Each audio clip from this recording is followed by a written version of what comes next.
By 2050, there is expected to be 9 billion people in the world. With the land we have right now, it is impossible to feed them all, and we will have even less by the time the cities spread out like they are currently. The only hope to feed the world is through better farming practices and better crops. Personally, I think the best way to do this is through GMOs, which are genetically modified organisms.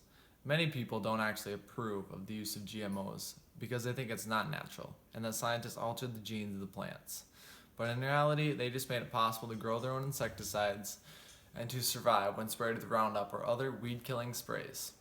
As with all other technology, advancing is always needed, and the best way for crops to advance is to keep up with GMOs. This is why I think they are needed in the world. As Life Science stated, a GMO is an organism that has its DNA altered or modified in some way through genetic engineering. The scientists take a productive gene from one organism and transfer it to the other through genetic engineering. This can be to protect against rootworm or grasshoppers, or even to be resistant to chemicals weeds that aren't used to, like Roundup and Select. With the creation of Roundup-ready crops, farmers are able to farm many more acres with less work because they have to worry less about weeds and bugs killing their crops before they get the chance to grow to their fullest potential. One of the first GMOs was Roundup-ready corn.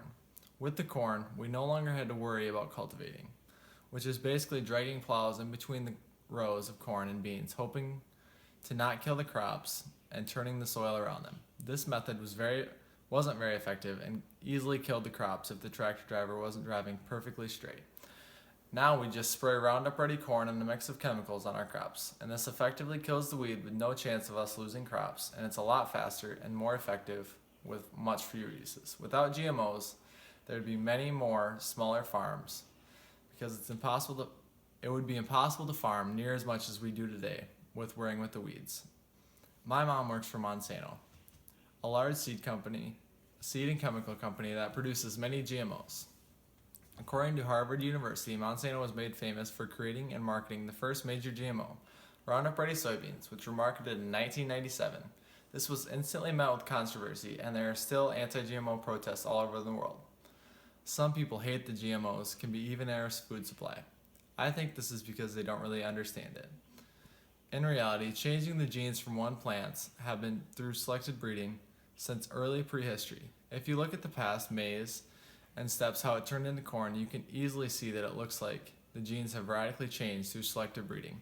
It changed from 4 to 8 stalks per plant to 1 or 2 with big ears.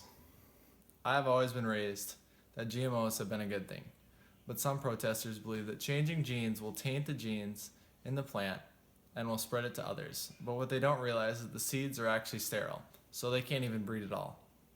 Opposing people say that if you use spray with GMOs, that you use more spray with GMOs. This isn't true, because plants actually produce their own insecticide now, eliminating the need for some of that.